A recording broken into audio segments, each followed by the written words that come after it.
이런 일이 있은 지 얼마 뒤에 하나님이 아브라함을 시험해 보시려고 그를 부르셨다.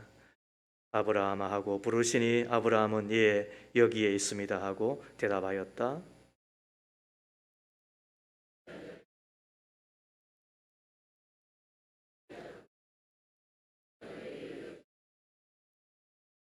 아브라함이 다음날 아침에 일찍 일어나서 나귀의 등에 안장을 얹었다. 그는 두 종과 아들 이삭에게도 길을 떠날 준비를 시켰다. 번제에 썰 장작을 다 쪼개 가지고서 그는 하나님이 그에게 말씀하신 그것으로 길을 떠났다. 그는 자기 종들에게 말하였다. 내가 이 아이와 저리로 가서 예배를 드리고 너희에게로 함께 돌아올 터이니 그동안 너희는 나귀와 함께 여기에서 기다리고 있거라.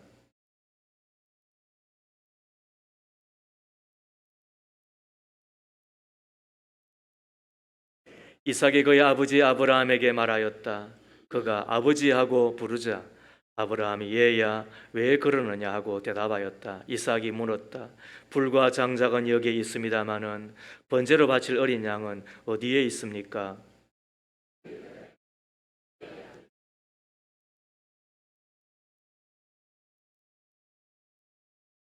그들이 하나님이 말씀하신 그곳에 이르러서 아브라함은 거기에 제단을 쌓고 제단 위에 장작을 버려놓았다. 그런 다음에 제 자식 이삭을 묶어서 제단 장작 위에 올려놓았다. 그때 주님의 천사가 하늘에서 아브라함아 아브라함아 하고 그를 불렀다. 아브라함이 대답하였다. 예, 여기 있습니다.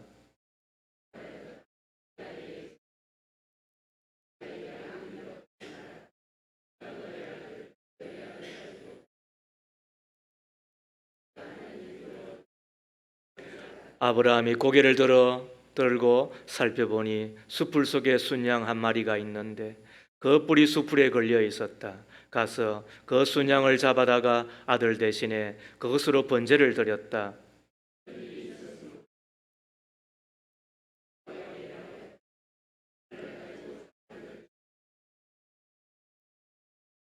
주님의 천사가 하늘에서 두 번째로 아브라함을 불러서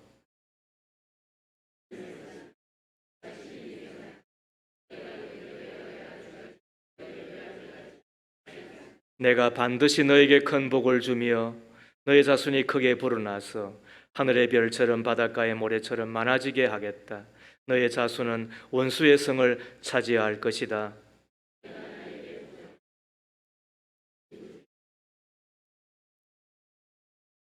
아브라함이 그의 종들에게로 돌아왔다. 그들은 보엘세바 쪽으로 길을 떠났다. 아브라함은 보엘세바에서 살았다. 갈피를 해놓으시고 히브리서 11장을 펴보십시오.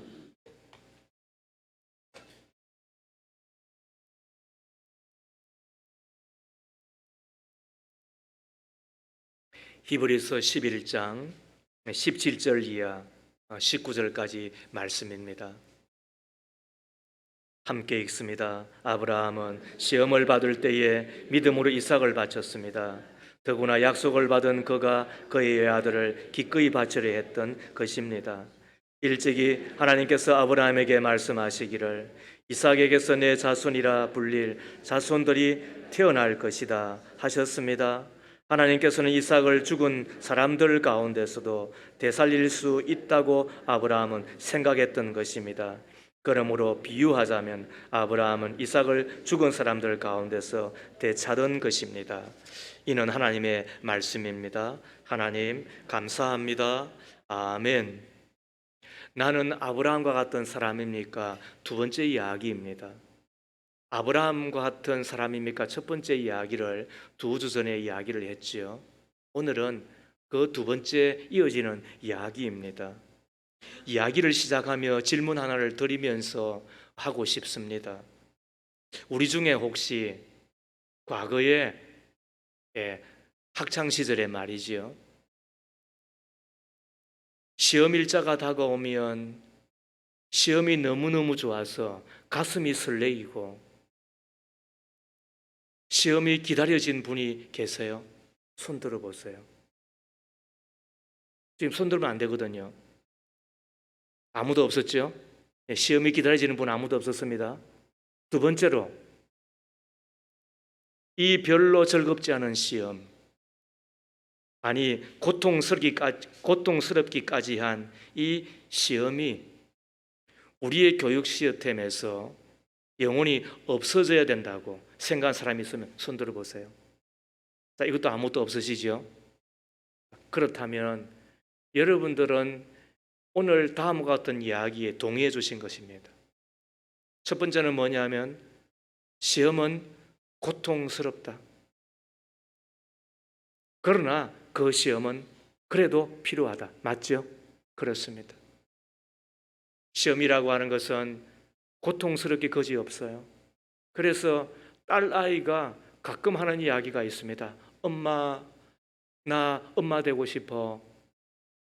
왜? 그러면은 엄마는 시험 안 치잖아. 이런 이야기를 한다는 거예요. 그만큼 시험은 힘들다는 거예요.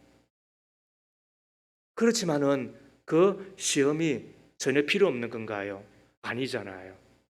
시험은 고통스럽지만은 우리에게 두 가지 정도의 좋은 점이 있는 것 같아요. 그 중에 하나는 우리가 어떤 수준인가 하는 것을 알게 해주는 거예요. 그래서 어떤 때는 좀 부족하다. 또 어떤 거는 조금 더 갖추어야 된다. 또 어떤 거는 또 이것이 과하다. 이런 식으로 시험이 우리에게 효과를 주는 거예요. 더 나아가서 시험은 우리로 그 부족을 메우고 또 수준을 높여주고 그리하여 성장하고 성숙하게 하는 목적이 있는 것 같아요. 이 부분도 동의하시지요? 하물며 우리의 인생에 시험이 왜 필요 없겠어요? 시험을 당하면 고통스럽지요. 시험을 당할 때마다 우리는 비틀거릴 수밖에 없는 입장이에요. 그럼에도 불구하고 그 시험은 내가 어느 위치에 와 있는지, 어떤 수준인지, 더 나아가 내가 누구인지를 알게 하며 그렇기 때문에 그곳에서 한 단계 더 올라가게 하고 나아가게 하고 넓어지게 하고 그리고 깊어지게 하는 그 목적이 이루어지는 것 아닌가 생각합니다. 한 학생이 옥스퍼드 대학의 유명한 교수 C.S. 루이스에게 하는 이야기가 하나님이 계시다면 왜 이렇게도 설명하기가 곤란한 고난이 우리 인생에게 계속되는 것입니까? 이 이야기에 C.S. 루이스가 했던 대답은 이러합니다. 그렇지 않아도 인생들은 교만하기 짝이 없는데 만일 고난마저 없으면 어떻게 사람이 겸손해지겠느냐? 여러분, 이 말도 여러분 동의하시죠? 여러분 그런 것입니다.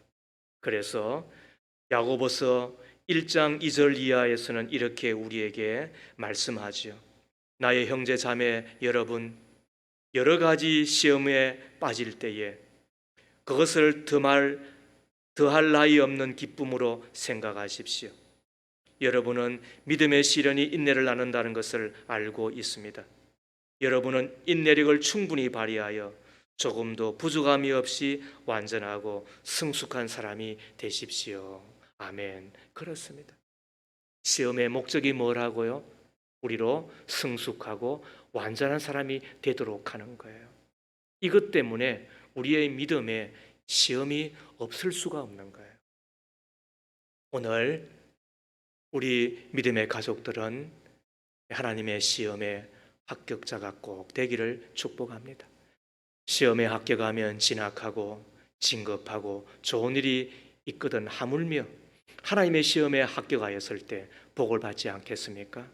신명기 8장에 보면 하나님께서는 우리를 낮추시며 시험하사 마침내 복을 주려 하심이다 라고 말씀하고 있는 것입니다. 야고보서 1장 12절에도 시험을 견디어 내는 사람은 복이 있습니다. 그 사람은 그의 참됨이 입증되어서 생명의 멸류관을 받을 것이기 때문입니다.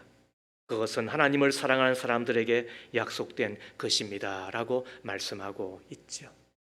오늘 우리는 창세기 12장에서 시험 받는 한 사람 아브라함을 만나게 됩니다. 아니, 아브라함에게 하나님이 시험하셨다. 그의 믿음을 테스트하고 계시는 거잖아요. 그래서 읽었던 22장 1절에 보면 이런 일이 있은 지 얼마 뒤에 하나님이 아브라함을 시험해 보시려고 그를 부르셨다. 아브라함아 하고 부르시니 아브라함은 예 여기에 있습니다 하고 대답하였다.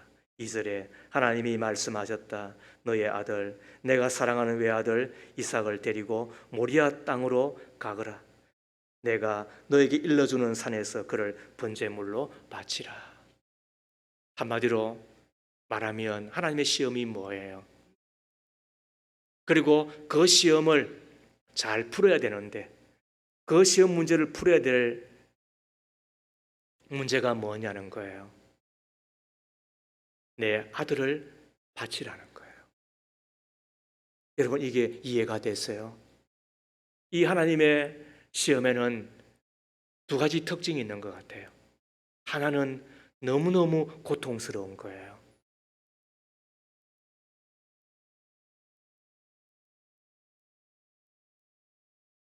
자식을 포기하라는 요구 앞에 여유를 가지고 웃음을 지을 자는 아무도 없을 것인데 더구나 그 자식이 하나밖에 없는, 그래서 외아들 독자라고 이야기하면 그 고통은 이루 말할 수가 없잖아요. 그런데 하나님은 그 아들을 내어놓으라고 이야기를 하지요. 뿐만 아니라 하나님의 이 시험의 특징은 고통을 지나 너무너무 비합리적이에요. 우리의 상식을 뛰어넘는다는 거예요. 왜요? 그 아들을 바치라고 하는 것도 고통스러운데 여러분 그렇지 않습니까? 저는 지금도 잊을 수가 없어요. 제가 목사가 된다고 신학교를 간다고 이야기했을 때 저희 어머님이 붕 쪄서 그러면서도 했던 이야기, 내가 결정한 것이 옳다고 믿는다. 저는 그 이야기를 기록하고 올라와 버렸어요. 제 고향에서. 제 그 이야기를 전해 들었던 제 아버지는 일주일 동안 방문을 걸어 잠그고 몸살을 앓았다고 이야기를 합니다. 그러다가 제가 군대를 가고 난 이후에 제 형도 신학을 하겠다고 목사가 되겠다고 이야기를 하였을 때 어떻게 되었을까요? 집구석이 쑥대밭이 된 것은 아니었지만 그때 이루 말할 수 없는 그 고통을 당하였겠죠. 그래도 지방에서 서울로 두 자씩 유학 형식으로 공부를 보내놓고 나면 한 놈은 판검사 되어서 데려올 줄 알았어요. 한 놈은 공학도니까 뭐 나름대로 좋은 직장에서 직장 생활을 하면서 그 덕을 볼 줄 알았지 않았겠어요. 그런데 목사가 되겠다고 하니 근데 그 부분도 이해가 잘 안 됐을지 않겠어요. 그런데 아브라함에게는 지금 하나님 하시는 명령이 뭐예요? 그래서 시험이라고 이야기하잖아요. 그것도 바치라고 한 정도가 아닙니다. 번제물로 바치라는 겁니다. 우리 번제물에 대해서 배웠잖아요. 목 자르고 팔목 자르고 그리고 발목 자르고 그리고는 껍질을 벗기고 그리고 배 갈라서 안에 있는 내장 다 꺼내어서 그리고는 물로 씻겨서 그리고는요 불로 태워서 드리는 제사가 번제잖아요. 그런데 그것도 어린 양을 그렇게 하라고 하는 것도 아니잖아요. 누구를요? 자기의 사랑하는 아들, 그것도 왜 아들 이삭을 그렇게 하라고 이야기를 하니 여러분 이게 이해가 되세요? 그런데도 불구하고 우리는 이 이야기를 너무너무 잘 알아요. 아브라함은 그 시험을 통과합니다. 그리고는 복을 받습니다. 그리고는 그 자손이 번성하고 온 세상 가운데 가득한 하나님의 그 약속이 그대로 성취됩니다.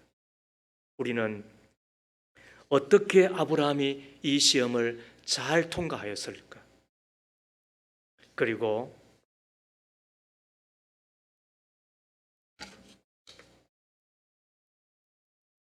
사랑하는 아들 이삭을 바치라는 시험을 통과하였던 아브라함의 모습에서 오늘 우리가 보충해야 될 믿음은 무엇인가를 배우고자 하는 거예요. 우리의 믿음은 어떠하여야 되는가 하는 거예요. 지금까지는 에녹은 뭐뭐하였습니다. 아벨은 뭐뭐하였습니다. 그리고 첫 번째 아브라함에 대한 이야기도 아브라함은 뭐뭐하였습니다 라고 이야기를 하였는데, 오늘은 두 번째 아브라함의 이야기를 통하여서 믿음이라고 하는 것이 실질적으로 무엇인지를 함께 배웠으면 합니다. 첫 번째, 믿음은 느낌과 감정을 이겨내는 것입니다. 믿음은 뭐라고요? 끝내는 이기는 거예요. 뭘 이긴다고요? 느낌을 이겨내는 것이고 감정을 극복해내는 것입니다. 자, 성경은 아브라함이 이삭을 바치는 것을 어쩌면은 쉽게 기록한 것처럼 보여요. 그러나 한번 생각해 보십시다. 하나님께서 아브라함에게 내 사랑하는 아들 이삭을 바치라고 하였을 때 그 말씀을 듣는 처음 순간 아브라함의 느낌과 그의 감정이 어떠하였을 것 같습니까? 모리아 산을 향하여 3일길을 걸어가면서 혹은 자기를 바라보는 그 이삭에게 눈망울에 눈이 맞추어졌을 때에 아버지 아브라함의 마음이 어떠하였을 것 같습니까? 이삭이 아버지 불과 나무는 있거니와 번제할 어린 양은 어디에 있습니까? 라고 물어보았을 때 아브라함의 그 심정은 어떠하였겠습니까? 그러나 성경은 아브라함이 처음 사랑하는 아들을 바치라는 말씀을 들었을 때부터 3일 길을 걸어가는 동안 칼을 들어 아들 이삭을 잡으려 할 때까지 그가 감정에 치우쳤다라고 하는 이야기를 적지 않아요. 감정이 없었다는 이야기가 아니에요. 그 이야기 앞에 그의 마음이 흔들리지 않았다는 이야기를 하는 것이 아니에요. 누군들 이런 이야기를 들었을 때 아니 이 이야기의 10분의 1도 안 되는 이야기를 들었을 때도 우리의 마음은 움직이고 그리고는 우리의 속에서 이런 생각 저런 생각이 별 생각이 다 왜 나지 않겠어요? 그러나 우리가 주목하는 바는 뭐예요? 아브라함이 기계처럼 무정한 사람이어서 그렇게 한 것이 아니라 그의 마음에서 믿음의 그 믿음의 힘으로 그 자연스러운 정서를 이겨내었다라고 하는 거예요. 그래서 히브리서 11장 17절을 공동 번역에서는 이렇게 적었습니다. 아브라함은 믿음이 있었기 때문에 하나님께서 시험하시려고 이삭을 바치라고 명령하셨을 때 어떻게 했다고요? 기꺼이 바쳤습니다. 이삭은 외아들이었고 그를 두고 하나님께서 약속하여 주신 아들이었지만 그를 기꺼이 바치려고 했던 것입니다. 여기서 기꺼이라고 하는 말이 뭐예요? 느낌을, 자기의 감정을 이겨내었다는 것입니다. 그리고는 의지를 다하여 어떻게 했다? 믿음으로 반응하였다는 것입니다. 무엇에 의하여서? 느낌에 따라서 움직인 것이 아니고 감정에 따라서 요동친 것 아니고 다시 말하면 기분 좋기 때문에 한 것 아니고 기분 나쁘고 충격받았기 때문에 나 안 해. 이거 하나님이고 나발이고 믿음이고 나발이고 나 그런 거 안 할래. 이렇게 한 것이 아니라 어떻게 했다? 하나님의 말씀에 따라 어떻게 했다? 기꺼이 그 말씀에 따르려고 반응을 보였다라고 하는 것이지요. 오늘날 믿음의 사람들이 예수님을 믿음에도 불구하고 혼란스럽게 느끼는 이유가 뭐예요? 믿음을 자꾸 느껴지는 것으로 생각하기 때문이 아닌가 생각합니다. 한번 천국이든 지옥이든 경험해 보면 내가 믿을 건데, 우리가 그런 경향들이 없잖아, 있잖아요. 물론 체험이 없는 건 아니에요. 우리의 목장 안에서 기도를 많이 하시라. 그리고 꼭 그 기도한 제목들을 다음 주간에는 다시 어떻게 응답하셨는지, 어떻게 하나님께서 일하셨는지 서로 간증하시라. 그래서 그 체험이 우리의 믿음의 근육을 강하게 하고, 그래서 웬만한 어려움들은 이겨내게 하시는 것이니까, 그래서 처음 있는 신앙이 되시라고, 그래서 가장 좋은 것은 기도하며 응답받는 것이라고 이야기를 드리잖아요. 그러나 많은 경우는 우리가 천국을 볼 수 있는 것도 아니고 지옥이 경험되는 것도 아니고, 그리고 일마다 때마다 모든 경우에 체험이 주어지는 것은 아니거든요. 그럴 때마다 우리는 생각하는 거예요. 내가 한번 겪어보면, 내가 한번 경험해보면 더 잘 믿을 터인데. 그러나 기억하십시오. 한 번의 충격적인 느낌이 절대로 믿음을 세워주지 못한다는 거예요. 우리의 구원은 황홀한 혹은 신비한 느낌의 체험이 아니라 하나님의 말씀에 따라 된 것이라고 하는 것을 우리는 잊어서는 안 되는 거예요. 그래서 20세기 기독교 지성의 대표자인 존 스타트 목사님은 이런 이야기를 했어요. 우리는 자신의 감정을 의지하지 않는 법을 배워야 한다. 감정은 매우 쉽게 변한다. 날씨나 환경 또는 건강 상태에 따라서도 감정은 변한다. 우리는 변덕스럽고 기분에 좌우되는 종잡을 수 없는 피조물이다.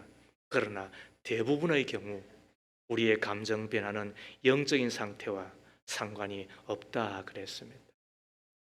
우리의 감정의 변화는 영적인 상태와 상관이 없다는 이야기입니다.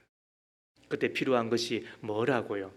내가 느낌은 어떠하든 간에, 내 감정은 어떠하든 간에 위에 계신 하나님이 나에게 뭐라고 말씀하시는가? 그 말씀에 내가 따라 움직일 것인가? 그게 아브라함이고, 그 말씀이 있음에도 불구하고 내가 반항하고 반발하고 토를 달 것인가? 그것만 남아있는 거잖아요. 여기서 우리는 묻는 거예요. 나는 아브라함과 같은 믿음의 사람입니까? 어떤 느낌, 어떤 감정에 따라 움직이는 것이 아니라 그 감정이 있음에도 불구하고, 다시 말하면 기분 좋음에도 불구하고 안 해야 될 때가 있는 거고, 기분이 나쁘고 우울하고 어떤 때는 내가 이것까지 하여야만 되나 느껴질 그때도 내가 해야 될 때가 있으면 무엇 때문이다? 위에 계신 하나님이 나에게 말씀하셨기 때문이다. 제가 1991년도에 신학대학원을 졸업을 하였습니다. 그리고는 제가 전임으로 사역하기로 약속하였던 바로 그 교회에서 바로 제가 시골로 내려가겠습니다라고 담임 목사님께 통보하듯이 이야기를 드렸습니다. 목사님이 처음에는 깜짝 놀랐죠. 그럼에도 불구하고 사역자가 결정하고 간다고 하면 말릴 수 없잖아요. 그래서 저도 우리 사역자들이 결정하는 것을 저는 한 번도 말려본 적이 없어요. 그게 그들의 가는 길이니까, 또 저의 길이니까 어떻게 하겠어요? 그때 이미 저는 제 결혼 대상자로 정해진 이가 있었고, 그리고 얼마 있지 아니하면 결혼을 할 입장이에요. 아마 제 친구들에게 이야기하였으면, 야 친구야, 남들은 서울에 다 올라오려고 하는데 그리고 너 왜 괜히 시골 내려간다고 그러냐? 너 내려가면 올라올 기회도 없어. 아마 이렇게 이야기해 주었을 거예요. 그러면 저도 그렇지, 그리고 내일 모레 내가 결혼할 텐데 아마 이렇게 아마 생각을 했을 수도 있을 거예요. 그러나 제가 그렇게 결심하고 통보하듯이 말을 남기고 시골이라고 하는 곳에 내려가야 했다고 했던 데는 그로부터 약 2년 전, 제가 1985년도에 신학대학원에 입학을 하고, 그리고 1년 동안 신학을 하고 난 이후에 군대 갈 마음이 있어서 제가 군대를 갔습니다. 그리고는 그 곳에서 약 3년 가까운 군 생활을 마치고 제대하여서 집에 있는 동안에 복학을 앞두고 제가 연초 원단 금식 기도회에 참석을 하게 됩니다. 부산에서 한 팀이 이루어져서 버스를 대절하여 서울 명지대학교에서 열리는 원단 금식 기도회에 참여하려고 이미 저는 그때부터 금식을 하고 버스를 탔는데, 대구쯤 올라오니까 차가 멈추는 거예요. 그래서 끌려가서는 대구에서 정비를 했습니다. 그런데 또 대구에서 나와서 또 서울을 향해서 가는 틈에 구미에서 또 사고 비슷하게 또 사고 차가 멈춰버렸습니다. 저는 지금 배가 고파 죽겠는데, 그리고 3일 동안 금식 기도하고 그리고는 지금 내려와야 된다고 지금 올라가고 있는데 왜 이렇게 막히지? 그리고는 차 안에서 있으니까 얼마나 더 힘이 들어요. 근데 그때 잠잠하지만 분명하게 하나님 저에게 하시는 말씀이 하나가 있었어요. 너는 왜 요나같이 왜 그렇게 서울에만 가려고 하느냐? 하나님이 저에게 그렇게 말씀하시는 거예요. 너는 왜 서울에만 가려고 하느냐? 그때 하나님께 제가 했던 약속이 하나가 이거예요. 제가 서울에서 신학 수업을 해야 되니까 남은 2년 동안 제 신학 수업을 잘 마치게 도와주시면 제가 시골로 하나님이 가라고 하는 곳에 가겠습니다. 그 약속을 드린 거예요. 그리고는 2년 동안 복학해서 2학년, 3학년 수업을 잘 마쳤잖아요. 그리고 이제 내년이 되면 이제 그곳에서 이제 전임 사역자로, 그리고 또 이제 곧 결혼도 하려 결혼도 할 수 있었겠죠. 그런데 그때 제가 강단에 엎드려서 기도를 하는 가운데 제가 가겠습니다. 제가 가겠습니다. 제가 가겠습니다. 제가 그렇게 이야기를 하고 있는 거예요. 여러분 기도하신 분들은 그게 어떤 의미인지 또 그렇게 되어지는 것이 있어요. 그게 영적인 이끌림이에요. 그게 성령 안에서 기도하시는 그런 거예요. 많이는 아니지만은 가끔, 그리고 평생에 한두 번씩 그렇게 있는 거예요. 그래서 제가 이게 뭐지? 눈을 번쩍 제가 뜨고서는 그때 생각이 난 거예요. 2년 전에 내가 서울에 원단 금식 기도회로 3일 동안 금식하려고 그 집회에 참석하는 틈에 내가 구미 쪽에서 하나님께 약속했지. 그래서 담임 목사님한테 가서 그 말씀을 드렸더니 담임 목사님도 붕 쳤죠. 그런데도 어떻게 하겠어요? 사역자 가는 길이니까. 그리고는 내려가게 된 거예요. 그리고는 간 곳이 진주였어요. 진주에 갔더니 두 가지가 마련되어 있었습니다. 하나는 제가 공부할 수 있는 시간이 주어집니다. 그곳에 계신 목사님은 고창덕 목사님이라고 얼마 전에 이제 은퇴를 하신 분인데, 그분은 오전 사역은 개인적으로 연구하고 기도하고 시간이다. 그리고는 오후에 점심 먹고 난 이후에 신방하고 그리고 사역하면 된다. 이런 주의였어요. 그 전까지는 제가 공부를 할 수 있는 시간이 없었어요. 신대원 3학년 논문을 적어야 되는데도 불구하고 월요일날 수업 준비하고 화요일날 수요일날은 신학 마치고 논문도 적어야 되잖아요. 그런데도 불구하고 그곳에 있는 담임 목사님은 수요일날 나오라, 목요일날 나오라, 금요일날 나오라, 토요일날 나오라, 주일날 나와라. 이게 뭐죠 이게? 그럼 구영예배 인도하고, 그리고는 중고등부 사역 인도하고 청년부 인도하고, 그리고는 또 심야 기도회는 또 매번 또 세워서 기도 인도하게끔 하고. 지난주에 제가 잠시 이야기했습니다만 어떻게 나는 가는 곳마다 이렇게 개고생을 시키는지 저 분명히 이야기했습니다.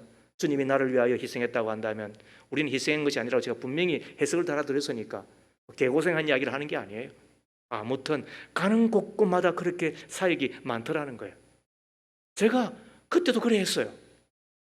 그런데 그곳에 갔더니 비로소 공부할 시간이 주어지고, 그리고는 강도사 고시 그걸 통과하고, 그리고는 목사가 될 수 있었던 거예요. 그리고 또 하나가 뭐냐 하면 잘 때 지네도 떨어지고, 그리고 비가 오면 마당에는 뱀이 지나가고, 그리고 화장실은 문 열고 나가서 한 10m 나가야만 되는, 그것도 쪼그리고 앉아서 보는 그런 푸세식은 아니라 할지라도 아무튼 그런 화장실이었지만은 아무튼 집이 있었어요.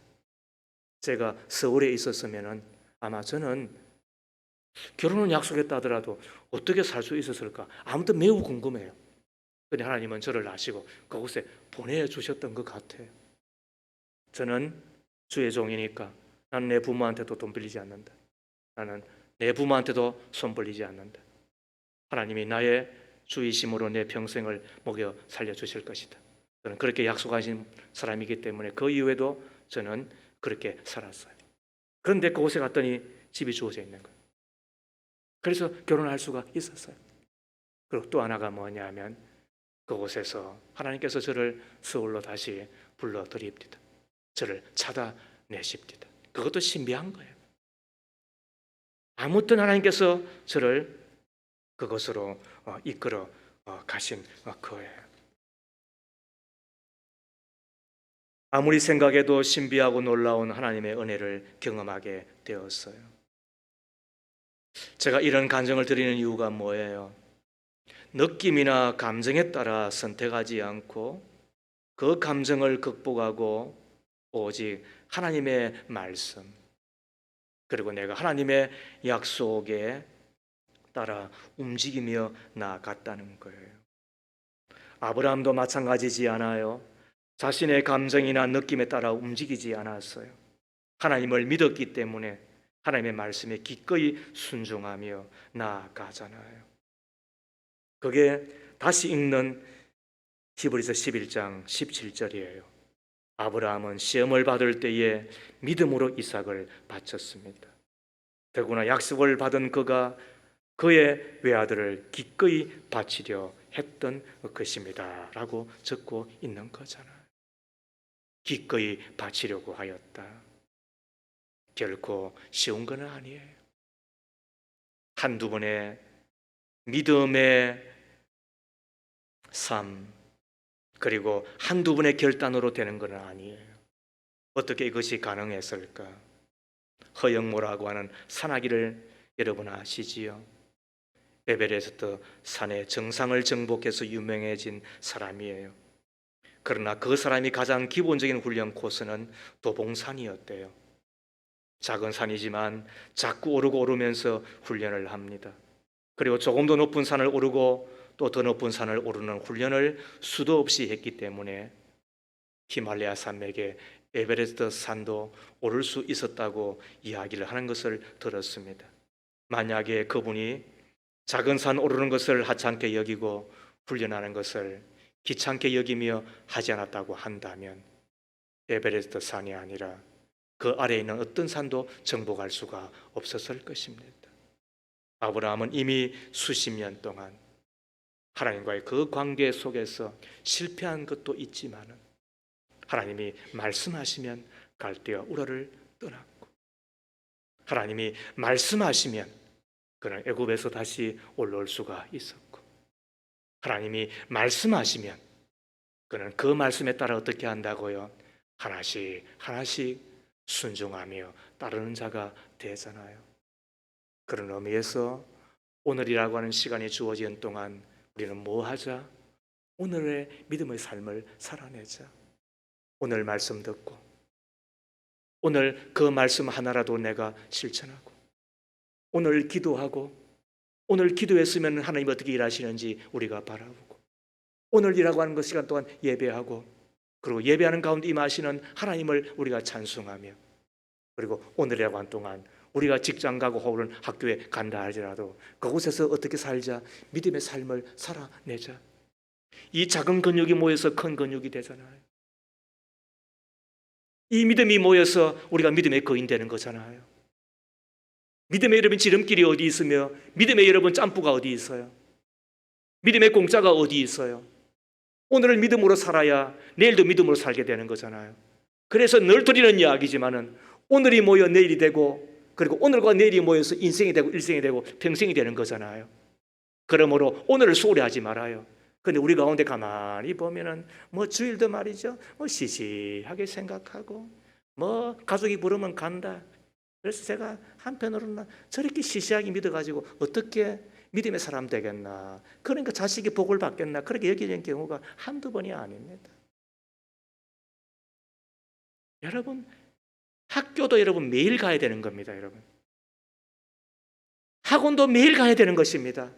그런데 믿음의 학교를 우리가 주일을 그렇게 소홀하게 여기고 혹은 기도생활, 말씀생활을 소홀하게 여기는데 무슨 믿음의 사람이 되겠습니까? 택도 없는 소리, 귀신 신으라 까먹는 소리 하지 마라 여러분.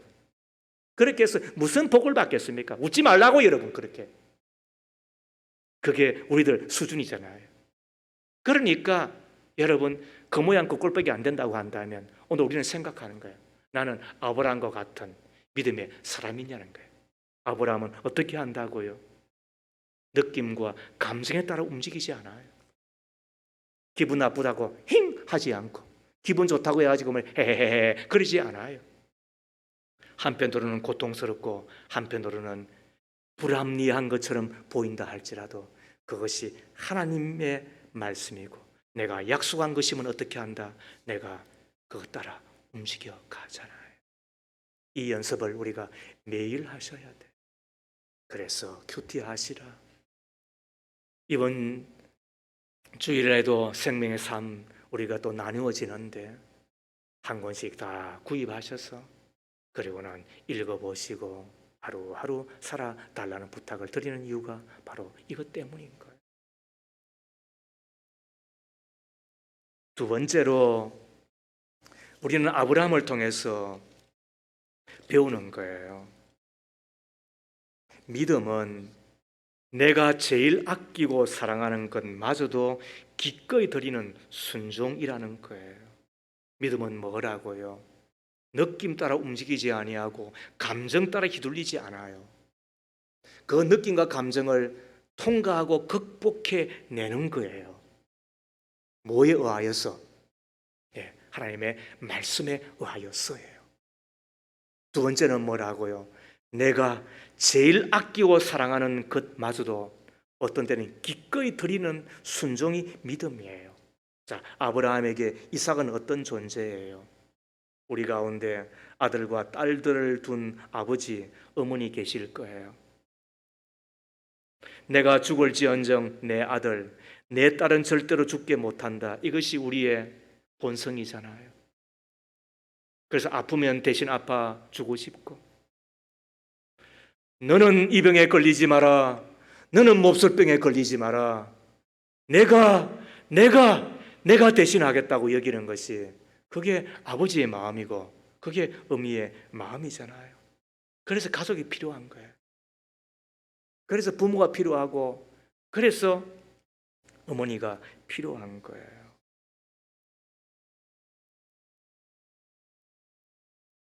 이삭이 어떻게 해서 얻은 아들이에요?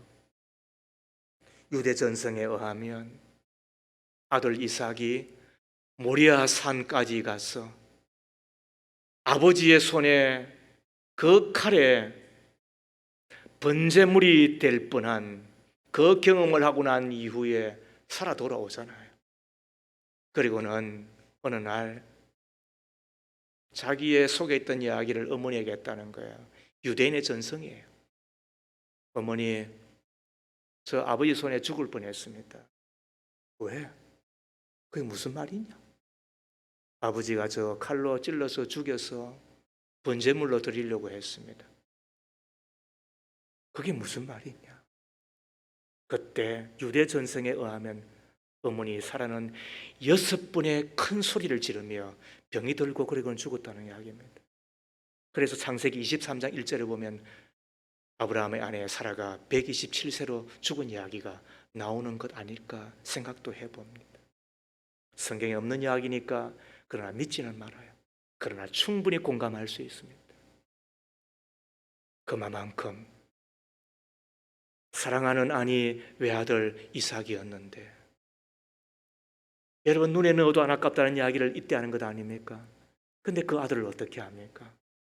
하나님이 말씀하시니까 그대로 번제물로 드리려고 하잖아요. 여러분 이 이야기를 들으면서 하나님이 독재자로 느껴지십니까? 하나님이 너무너무 무정하게 느껴지십니까? 그런데 아브라함은 그 무정한 말씀에 어떻게 합니까? 순종합니다. 창세기 22장 10절에 보면 그는 손에 칼을 들고서 아들을 잡으려고 하였다. 그가 누구예요? 아브라함이. 어떻게 한다고요? 손에 칼을 들고서 아들을 이삭을 잡으려고 하잖아요. 창세기 22장 18절에 보면 내가 나에게 복종하였으니, 이거는 지금 바치라고 하니까 우리가 결론을 아니까 뭐 죽이려고 폼 다 잡고, 야 언제 어린 양 예비해 주나, 이거 언제 어린 양 예비해 주나, 여러분 이렇게 한 건 아니잖아요. 맞죠? 죽이려고 폼 다 잡고, 아 이거 언제 어린 양 주나, 이렇게 한 것 아니잖아요, 여러분. 맞죠? 진짜 죽이려고 했잖아요. 나는 내 아들 목사도 못 만들겠습니다. 아마 중간에 제 아들이 한번 그런 일이 있었어요. 제가 목사가 되었으면 어떻겠습니까? 그때 읽었던 말씀이 묘한 말씀이었습니다. 나실인의 서원이 있는 하나님의 말씀이 그날 새벽의 말씀이었습니다. 제가 그때 그런 이야기를 했습니다. 나실인이 되려고 한다면 머리카락을 자를 수 없고 일평생 포도주를 먹을 수 없으며, 그리고 부모가 죽는다 하더라도 그 시신을 만질 수 없는데, 그 이야기를 했더니 제 아들이 말귀를 알아들었는지 아니면 겁을 먹었는지 잘 모르겠으나 그 이후에 한 번도 말 안 합니다. 그때 이야기를 안 하고 그냥 발로 차듯이 팍 차버렸으면 얼마나 좋았을까, 이런 생각을 해보기도 합니다. 그 이야기는 제 아들이 아까워서가 아니라, 목사가 되려면 최소한 나처럼은 살아야 되는데 너 그럴 자신이 있느냐, 그리고 일평생 순결하게 살 자신이 있느냐. 그래서 저는 자신합니다.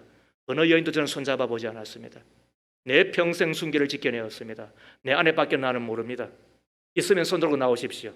제가 지금 당장 목사를 포기하겠습니다. 저는 하나님 앞에 마음으로야 엄중하고 엄란할 수는 있지만은, 그러나 내 평생 내 하나님 앞에 그 약속을 지켜내며 저는 살아내었습니다.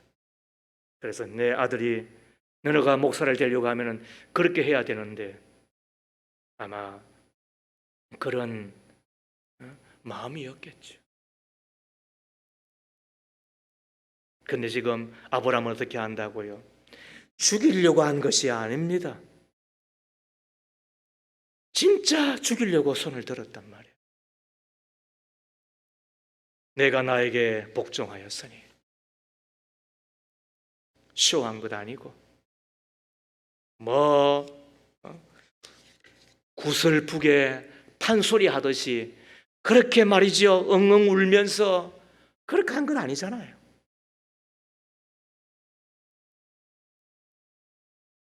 그런데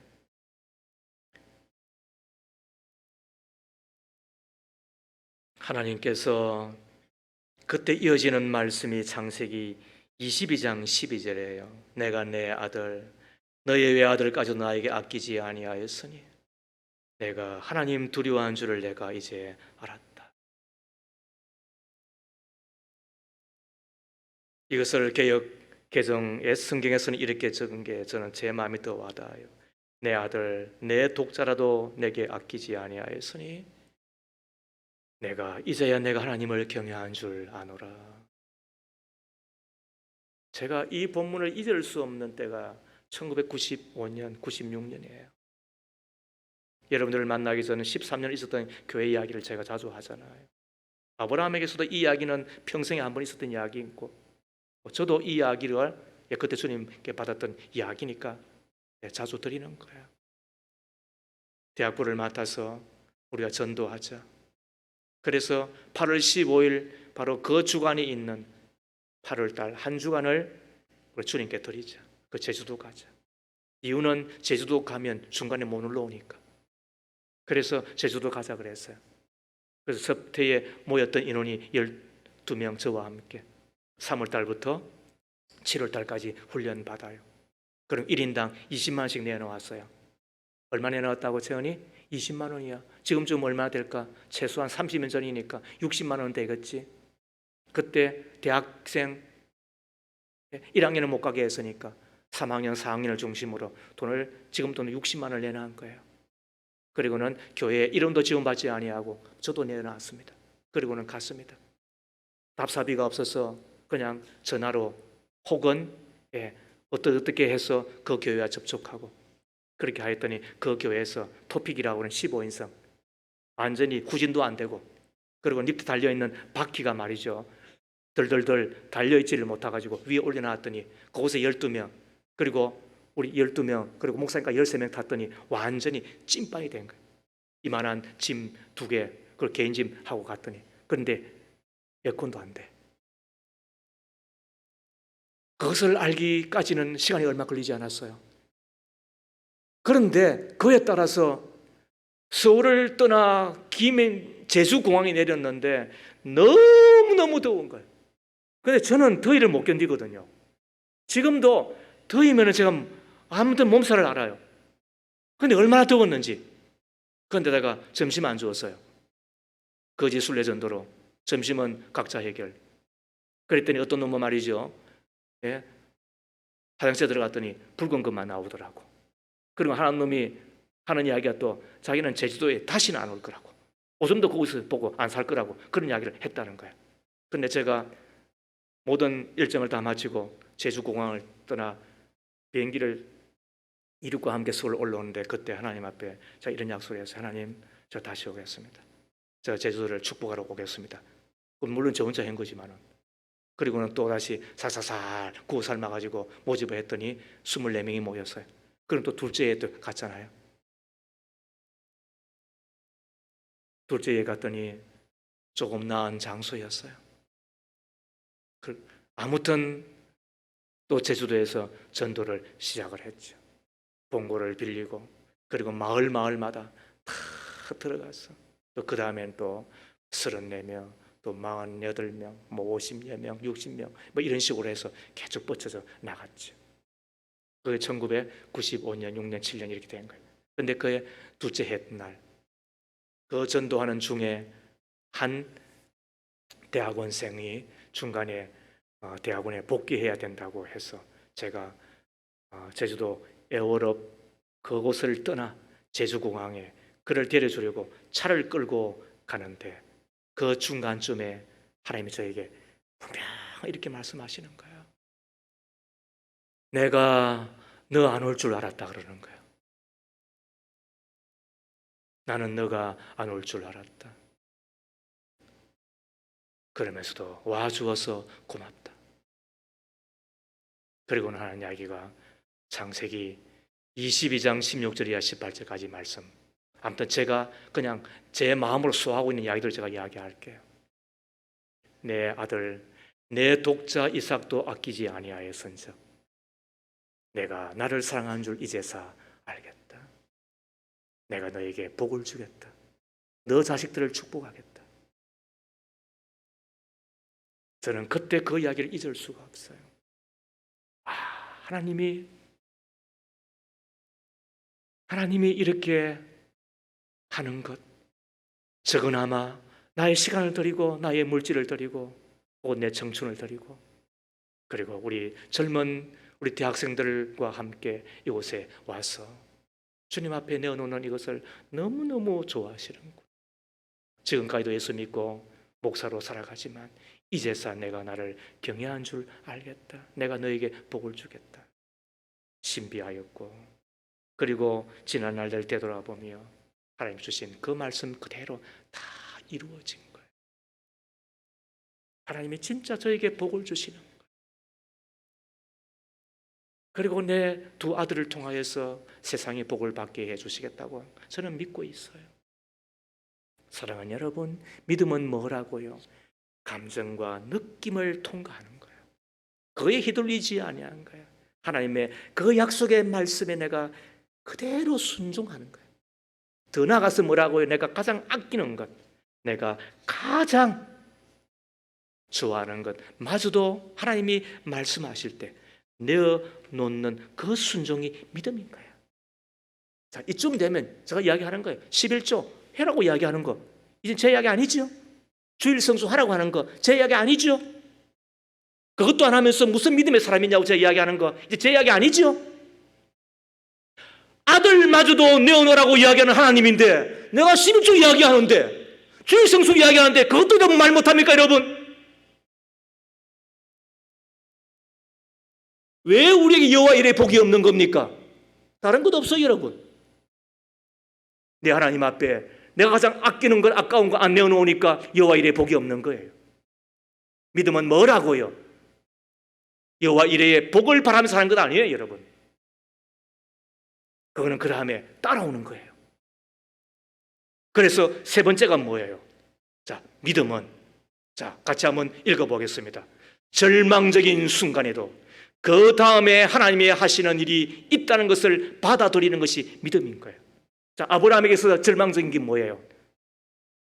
자기 아들 이삭을 번제물로 바치려는 거잖아요. 이것만큼 더 큰 절망이 어디 있어요? 그런데도 불구하고 아브라함이 어떻게 합니까? 그대로 따르는 거예요. 뭐 때문이었을까? 그게 19절 말씀이에요. 하나님께서는 이삭을 죽은 사람들 가운데서도 되살릴 수 있다고 아브라함은 생각했다는 거예요. 아니 이게 가능한 건가? 아니 그때 아브라함이 무슨 믿음이 있어서 아니 뭐 신학 수업을 받았나? 아니면 뭐 하늘이 열리는 것을 환상을 보았나? 우린 잘 몰라요. 근데 분명한 건 뭐라고요? 이 믿음이 다윗에게도 있었잖아요. 시편 16편 내가 여호와를 항상 내 앞에 모심이여 그가 나의 오른쪽에 계심으로 내가 흔들리지 아니하리로다. 이러므로 나의 마음이 기쁘고 나의 영도 즐거워하며 내 육체도 안전히 살리니 이는 주께서 내 영혼을 서울에 버리지 아니하시며 주의 거룩한 자를 멸망시키지 않으실 것임이니이다. 주께서 생명의 길을 내게 보이시리니 주의 앞에는 충만한 기쁨이 있고 주의 오른쪽에는 영원한 즐거움이 있나이다. 이것을 사도행전 2장 19절 이하에서는 어떻게 한다고? 이것을 들어서 다윗이 뭘 보았다? 부활을 보았다는 거예요. 욥도 마찬가지잖아요. 욥기 19장 25절 그러나 나는 확신한다. 내 구원자가 살아계신다. 나를 돌보시는 그가 땅 위에 우뚝 서실 날이 반드시 오고야 말 것이다. 욥이 보았던 믿음이잖아요. 이게 믿음은 높이 날아 멀리 바라보는데 뭐까지? 부활까지도 바라보는 거예요. 아브라함이 그 믿음이 있었던 거예요. 그런데 하물며 우리에게 이 믿음이 지금 당연히 있는 거잖아요.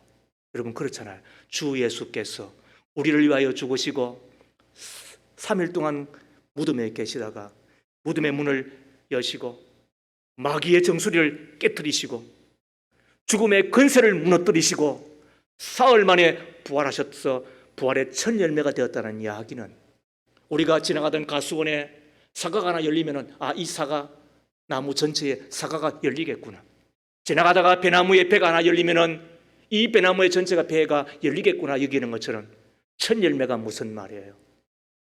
그것을 따라서 열매가 맺힌다는 것을 의미한다고 한다면 예수께서 인류 역사에 첫 열매로 부활하셨다고 한다면 우리에게 뭐가 보장되는 거다? 부활이 보장되는 거잖아요. 아멘. 이걸 아브라함이 미리 본 거예요. 믿음으로. 그리고 우리 가운데 예수께서 죽으시고 부활하심으로 이것을 확정해 주신 거잖아요. 우리는 그러므로 살다 보면 이해되어지지 않는 것이 있고, 어떤 때는 예수 때문에 누추하여야 되고, 어떤 때는 낮아져야 되고, 예수 때문에 손해보아야 되고, 어떤 때는 예수님 믿음 때문에 희생해야 되는 것도 없잖아. 있으나, 그러나 예수께서 부활했다고 한다면 우리도 그와 함께 육체가 변하여 영체가 될 것이며, 죽음이 변하여 영생이 될 것이며, 낮아짐이 변하여 높음이 될 것이며, 누추함이 변하여 존귀함이 될 것이며, 죽음이 변하여 생명이 될 것이고, 땅이 변하여 천국이 될 것이고, 내가 변하여 영원한 천국에 살게 될 것을 우리가 믿는다고 한다면 어떻게 한다고요?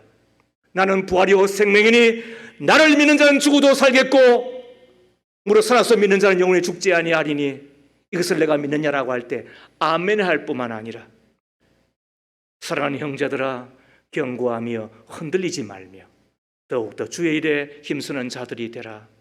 이는 너희 수고가 헛되지 않은 줄 알미니라. 이게 아브라함이 가졌던 부활신앙인 거예요. 그래서 아브라함은 자기 자식을 내어놓기까지 한 거예요. 진짜 죽이려고 한 거예요. 그래서 아브라함은 이삭 대신에 어린 양과 맞방 구운 게 아닙니다, 여러분. 거기에 대한 큰 오해하는 겁니다. 아닙니다, 여러분. 19절 하반절은 아브라함은 이삭을 죽은 사람들 가운데서 대차던 것이라고 이야기했습니다. 우리가 죽어봐야 사는 것입니다. 그래서 믿음은 하나님의 교회를 위하여 예배를 드릴 때도 우리가 죽을 만큼 되어야 되는 겁니다. 뭐 시간 남으니까, 뭐 건강하니까, 혹은 뭐 내일 뭐 특별한 일이 없으니까, 오늘 예배 드릴 마음 있으니까 예배 드린다. 그거는 귀신 신화를 까먹는 소리 하지 말아요, 집사님. 그렇게 예수 믿어봤자 뭐가 복이 있겠습니까, 여러분? 그거는 부활신앙이 아닙니다. 그거는 그냥 자기의 확신이고, 그런 건 그냥 미신이고, 그냥 뭐 믿어준다고 하는 그 정도에 불과한 것이지. 여러분 그렇잖아요. 부활신앙 때문에 죽을 때 있습니다. 부활신앙 때문에 낮을 때 있습니다. 부활신앙 때문에 우리 새세명 전도대가 매주 화요일날 오후 시간이 되면은, 예전에는 오전부터 모였죠. 그 복음을 전하면서 전도지를 나누어주면서 우리가 함께 있으면 그 천국 가자고 이야기할 때에 어떤 때는 욕도 먹고 머리채도 잡히고, 또 어떤 때는 그렇잖아요. 이런저런 얼마나 많은 일들을 겪어요. 그러나 우리는 그 부활신앙 때문에 그 모든 것들을 우리가 받아들이면서도, 그러나 우리가 그런 것에 맞닥뜨리는 용기를 갖고, 그리고 이 땅의 눈에 보이는 것에 우리가 마음 빼앗기지 아니하고 이 또한 지나갈 것임을 우리가 믿으면서 이 믿음의 길을 끝까지 걸어갈 수가 있는 것이죠. 믿음의 가족 여러분, 아브라함처럼 여호와 이레의 복을 받기를 원하십니까? 그렇다면 감동만 하지 말고 결심만 하지 말고 아브라함처럼 믿음으로 행하시기를 바랍니다. 아브라함의 믿음은 느낌과 감정을 이겨낸 것입니다. 아브라함의 믿음은 내가 제일 아끼고 사랑하는 것마저 기꺼이 드리는 순종이었습니다. 아브라함의 믿음은 절망적인 순간에도 그 다음에 하나님이 하시는 일이 있다는 것을 생각하고 받아들이고 믿음으로 반응함으로, 그리하여 죽은 자 가운데서 자기 이삭을 선물로 받는 놀라운 역사를 우리가 보게 되는 거잖아요. 이 아브라함의 여호와 이레의 축복이 여러분의 믿음으로 말미암아 다 받기를 주의 이름으로 축복합니다. 하나님 아버지, 아브라함의 하나님이 나의 하나님임을 믿습니다. 독자 이삭을 바치라는 시험을 당한 아브라함을 통하여 믿음이란 무엇인가를 배웁니다.